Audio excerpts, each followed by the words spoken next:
वो कह रहे थे कि अगर सायरन बजेगा, अच्छा पिछली बार भी तो ये बताया था, देखो सायरन बजेगा, आप सब लोगों को बिल्कुल डिसिप्लिन से एक जगह से पता लगा सायरन पाकिस्तान में बज गया, किसी को पता ही नहीं लगा वहां पे बज गया। किस है हमारी लिस्ट में जो हमने पब्लिकली पब्लिश की है, तो उसमें 9 ही गए हैं ना। अभी तो 12 बाकी हैं। अभी 12। Mock drill and shock drill किससे कनेक्टेड है वो आप जानिए। लोग मर रहे हैं आतंकवाद से, लेकिन खुशी की लहर दौड़ रही है। अब क्यों खुशी की लहर दौड़ रही है? लेकिन नहीं मेजर साहब, एक चीज तो है, जैसे कहते हैं ना, इग्नोरेंस इज ब्लिस। कि आपको कुछ ना पता हो तो आप बड़े खुश रहते हैं, पता हो जाए दिमाग चलने लगता, दिक्कत हो जाती। वैसे कुछ ना हो आपके पल्ले, अरे जिसका रक्षा कर, आपके पास एक लंगोटी हो, मुश्किल से एक कटोरा हो, वो भी लंगोटी कहीं कहीं से चीथड़े हो रही हो, तो उसमें फिर क्या की चिंता है? फिर तो आप मस्त रहते हैं ना। वही वाली मस्ती है। नहीं, बिल्कुल वही चीज की देख, इसीलिए पाकिस्तानियों को बेवकूफ बनाना इतना आसान है। खूब पिटे, खूब पूरा मुंह सूज गया, लेकिन जीत गए, ओए होए बल्ले बल्ले, जीत गए, सब लोग जीत गए, सब खुशियां मनाने। इसलिए हैप्पीनेस इंडेक्स उनका इतना बढ़ा हुआ है। वो उनको खुश करने में ज्यादा वक्त नहीं लगता, एक ट्वीट से खुश हो जाती पूरी कौम। पाकिस्तानी आर्मी का वोट नहीं, मुझको किसी ने बोला कि पाकिस्तानी आर्मी थल्ले फिर भी जीत की बल्ले बल्ले। ये देखिए जरा, पाकिस्तान बॉर्डर से लगे राज्यों से इस वक्त की बड़ी खबर, देश के 4 राज्यों में लोगों को अलर्ट रहने के लिए मॉक ड्रिल होगी। गुजरात, पंजाब, राजस्थान और जम्मू कश्मीर में कल मॉक ड्रिल, मतलब ऑपरेशन सिंदूर जारी है। अब पता नहीं, ये कहना बड़ा मुश्किल है, लेकिन पिछली बार जब मॉक ड्रिल हुई थी तो खेल हो गया था। हाँ, उधर मॉक ड्रिल कि इधर देख रहे हैं, उधर तब तक थप्पड़ आ गया। हाँ, अब इधर फिर मॉक ड्रिल हो रही है। अब वो कह रहे थे कि अगर सायरन बजेगा, अच्छा पिछली बार भी तो ये बताया था, देखो सायरन बजेगा, आप सब लोगों को बिल्कुल डिसिप्लिन से एक जगह से पता लगा सायरन पाकिस्तान में बज गया, किसी को पता ही नहीं लगा वहां पे बज गया। ये भाई दिनेश इसके बारे में कहना, अरे मेरे प्रोड्यूसर साहब शायद सुन नहीं पाए, हमने कहा यहां से कि उस दिन भी मॉक ड्रिल हुई थी और इधर खेल हो गया था, अभी फिर मॉक ड्रिल हो रही है। ये कह रहे हैं ना, इसीलिए हम भी कुछ नहीं कह रहे हैं, हमें भी नहीं पता क्या होने वाला है।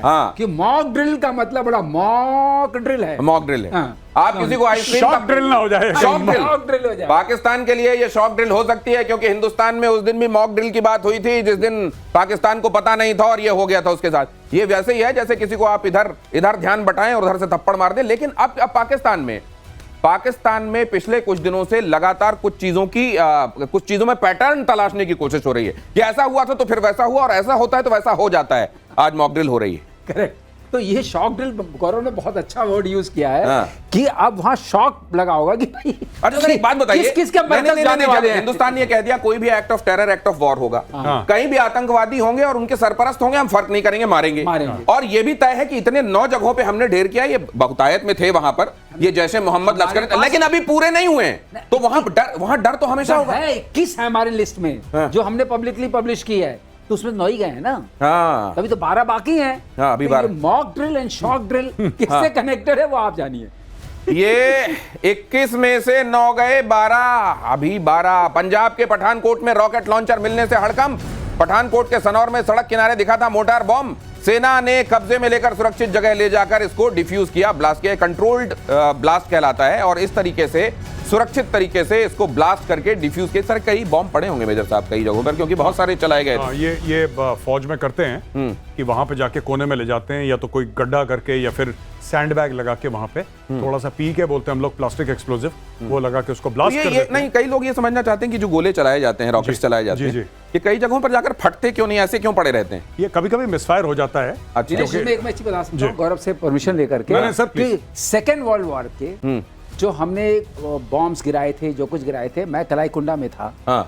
वहां पर वहां के जो हमारे फॉरेस्टेड एरियाज था विद इन दी एयरफील्ड, उसमें हमें मिल जाते थे। सेकेंड वर्ल्ड वॉर के समय के, सेकेंड वर्ल्ड वॉर के। अच्छा। और मैं आपको और वो भी फट सकते हैं। वो 2000 में, और कुछ गांव वाले उसको लुढ़का के ले गए। अच्छा। वो आयरन बॉम्ब्स थे, लुढ़का के ले आके उनको शिवजी वगैरह बना के उसकी पूजा करते थे। Oh my God. फिर हम लोग की टीम जाती थी, मेरे पास बॉम्ब डिफ्यूजन टीम थी, उस टीम को हम भेजते थे, वो जाके बोलते थे कि सर इसको जरा पूजा देने के, ये बॉम्ब है।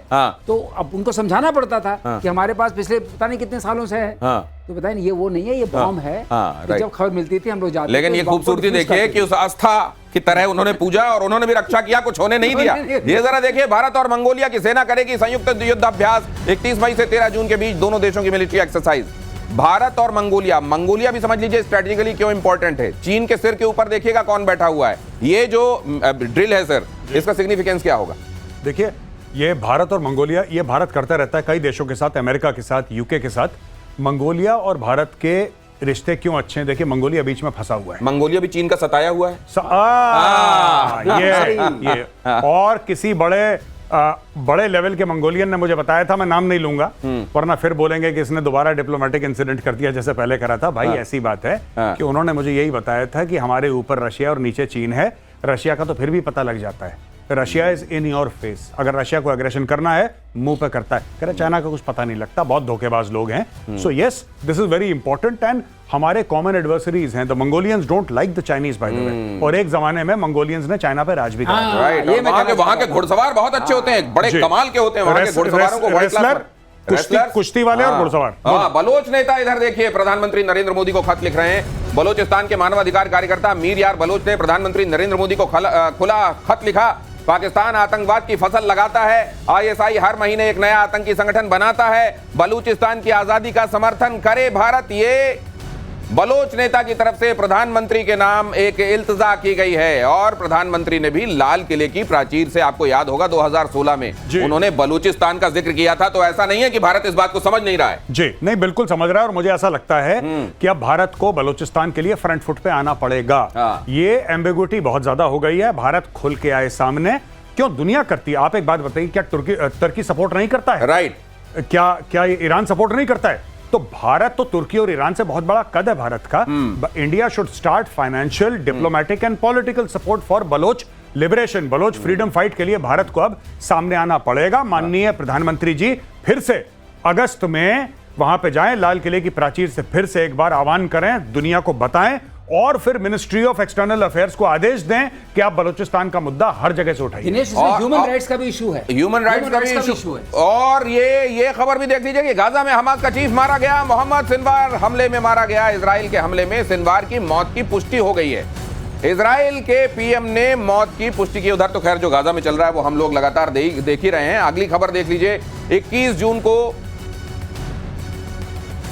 लेकिन इस खबर से पहले आज का वो लम्हा, एक्चुअली आप इस तरह के प्रतिशोध के हर एक अंक में इंतजार करते हैं। और कई लोगों ने, मेरे दर्शकों ने ये कहा कि गौरव गाथा के लिए हम बेकरार हैं। आज गौरव गाथा क्या कहती है? देखिए, मैं आपको एक बात बताता हूं कि मैं हर समय ये सोचता था कि भारत पे हमला होता है और हम लोग जवाब नहीं देते। बात ये थी कि साहब 1947 में अटैक हुआ, हमने जवाब नहीं दिया ढंग से।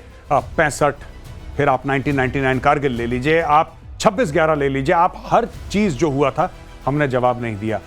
इस बार हम लोगों ने जो जवाब दिया है बालाकोट से 21 गुना बड़ा, हमने सर्जिकल स्ट्राइक से बड़ा जवाब दिया। और मैं दिनेश सिर्फ ये कहना चाहता हूं कि ऐसे जवाब से दिल में ठंडक होती है, सुकून मिलता है कि हां, हम भी ऐसा देश है कि अगर किसी ने आंख उठा के देखी तो दोनों आंखें फोड़ भी सकते हैं हम।